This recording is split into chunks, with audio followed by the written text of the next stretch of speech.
Hello, this is Chris Richards, the Eclectic Radical, and welcome to this special show. I am going to be watching, commenting on, and reacting to my colleague Connor Exum's interview with Republican candidate for Congress in New York's 19th district. He's a Republican. He is, and I want people to see this because I haven't seen it yet. I know something of what's going to happen, but I haven't seen it, so I'm not going to say anything yet. But this is someone who I know asks real questions as opposed to the kind of questions people ask on television, and this is a chance for us to see what happens if a politician, in this case a Republican politician, but any politician really, what happens if a politician is asked the kinds of questions that they really should be asked. So let's go ahead and take a look at this, see what happens, and enjoy it, shall we? All right, I'm going to get this started. Hi, I'm Connor Exum, and I author the Bull Moose Party of Wyndham, New York podcast and newsletter, and I'm here today with New York State 19 hopeful Alex Portelli. Now, note, and I'm sorry, New York State representative, not congressional district. That is my fault. My apologies. You notice, despite him saying Bull Moose Party of Wyndham, that the YouTube channel still says Leon Trotsky's Revolutionary Newsletter. That's just a matter of some transition on Connor's part. But I recommend subscribing to this YouTube channel and checking out everything Connor puts out. He's really good at what he does. He's one of the better citizen journalists I work with. He's been on my show many times. I'm sure he will be again. And let's get back to it. Yes, Portelli. Appreciate it. Thank you, Connor.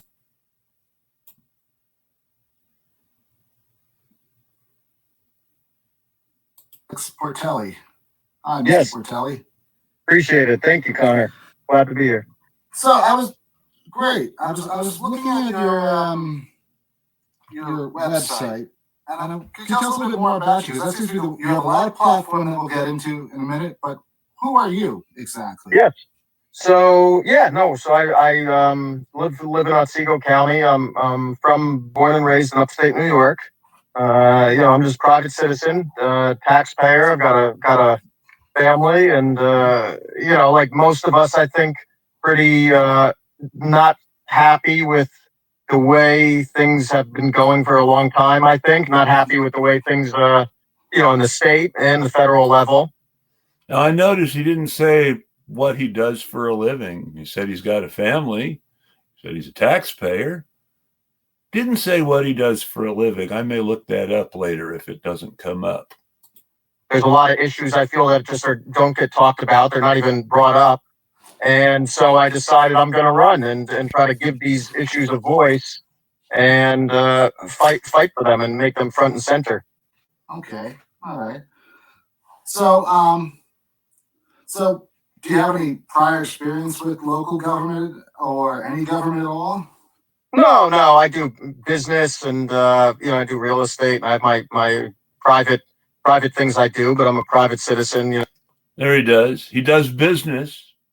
He does real estate, and he has private things he does. That's interesting. Real estate. I have my private things I do, but I'm a private citizen. My 30s. Like most of Congress, I think, in the beginning, the first part of our country's history. So, and I think that's kind of what we need is we need more normal folks just getting in there. Because the folks in Congress and a lot of these federal offices right now, they've been in public service for 50, 60 years, some of them, 40, 50, 60 years. And I feel like they've kind of totally lost touch with the realities of what most people are going through. Now, I don't think I can argue with most of what he's saying so far, and it sounds great. But what kind of a regular guy is he? He does real estate. Okay. So if it's really true that he's just a regular guy, then that's great. But how many regular guys do real estate? I mean, that's my question in my head right now. All right, that's good. We'll hit some of that because that brought up some interesting ideas. But I wanted to really talk to you about your policy, which is quite long. When I printed it out, it was like 14 pages. It came out to be. So your first one is end federal income tax for working Americans. Yes. But then you have over here, but then you say that you want to have it for people above $1 million to 500 million? No, million yen, raise it and keep going up. Which I think, I mean, right now what we have is we kind of do it the opposite. You know, like the tax burden is overwhelmingly on the vast majority of working Americans. And, and it kind of gets smaller as it goes up to the bottom, the top 0.5%.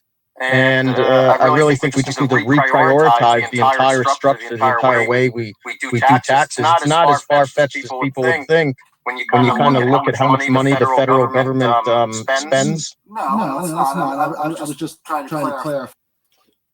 Now that in itself is not a bad idea. The idea that working people shouldn't pay anything and people making $1 million or more a year should. I can't argue with that. It sounds good. I'm curious as to how it would work out, but it sounds good.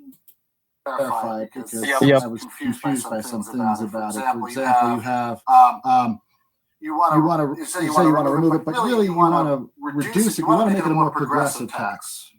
You could say that. Yeah, you could say that. I mean, exactly, because it doesn't necessarily remove it altogether, right? We're just starting the brackets. My idea is we start the brackets at the bottom. It's technically the 0.5%, but somewhere around there, and go upward. And when we did that, also, that's why I also say abolish the IRS, because 340 million people now are not paying taxes. It's a much smaller pool you're collecting.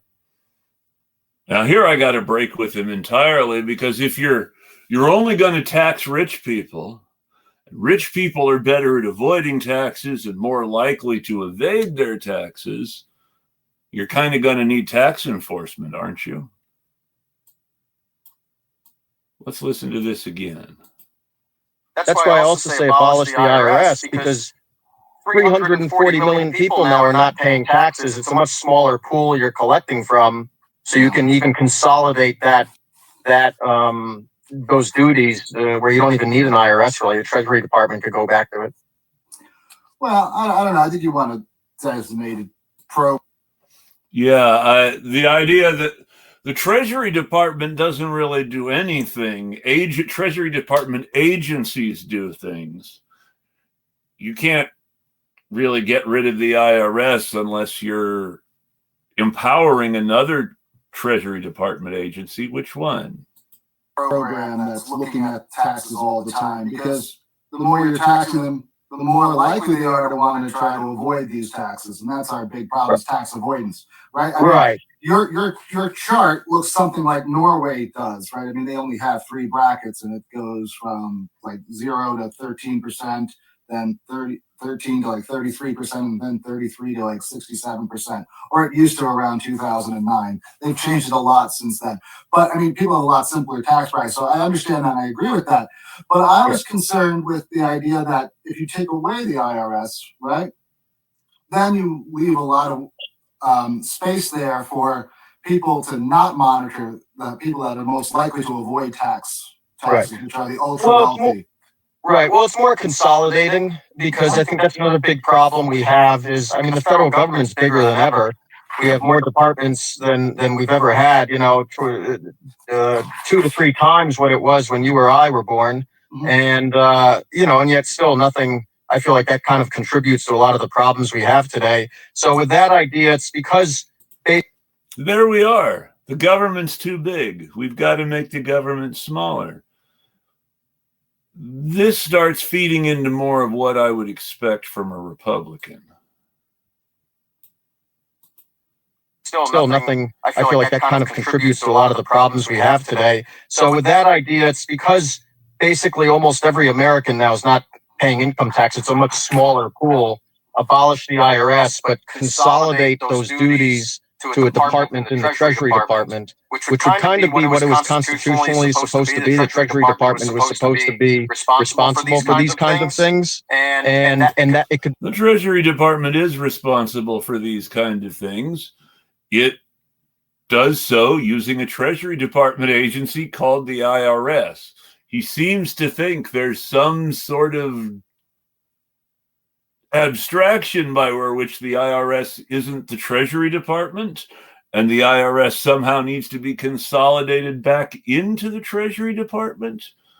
I'm not sure if he understands how these department level agencies actually work. It could be focused on wealth audits and corporate audits and the small pool now that is paying taxes. So it would save us that money, a good $80 million or $80 billion not having an IRS, but while focusing on exactly the concern you kind of brought up. Okay. So the next thing is end all foreign aid. Yep. Now that's an interesting idea. That's a really extreme idea, and I would note that as an internationalist and a socialist, foreign aid that actually helps people who need help around the world is something that the U.S. and every other country should be doing. We should be having cooperative programs to take care of these issues that are too big for any one country. Global warming / climate crisis, global poverty, preventing wars, all this stuff. But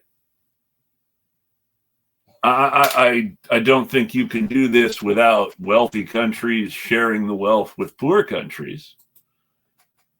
What about the foreign aid that is actually used because we buy commodities here and then we ship them over? Roughly $5 billion. Right, because it's. Yeah, I have a 120 acre farm. I have sheep more, but and I'm around a lot of farmers.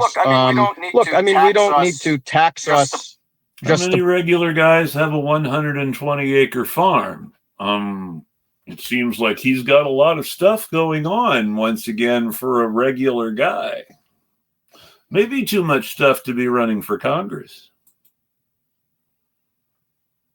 To buy things back from us to send it overseas, and that's a big problem too. If we want to repeal income tax, trust me, you talk to any farmer, they would prefer just not to be taxed in the first place than to have the government buying those subsidies to give overseas, and that's still money and resources that's kind of going abroad. And, and I oppose that. I am opposed to that because I don't think that we should be spending any money. You're reducing the overall consumption base right there. So he's telling us he's an isolationist. That's what pops up into my head from this.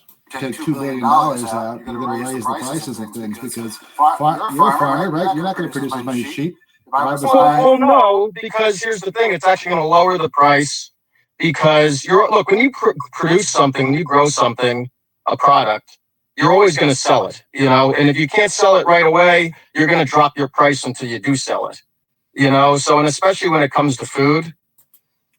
This is not particularly true. In fact, we have had situations where farmers who don't want to lose the money they think they would lose selling their crop just burn it instead. This was something that was going on during some of the temporary food shortages that were going on during the beginning of COVID and Trump's first presidency. So let's not forget that. So it doesn't really make sense, and wasn't supposed to be the government's role in the first place to be taxing people to buy food from certain farmers just to, after taking a bit off the top, just to send it overseas to another country. That just doesn't make sense, and especially not with the problems that we have today. I mean, we have people can't afford $200 bills, utility bills, who I've come across. And as long as we have those kinds of things happening, I don't think that we should send any money overseas or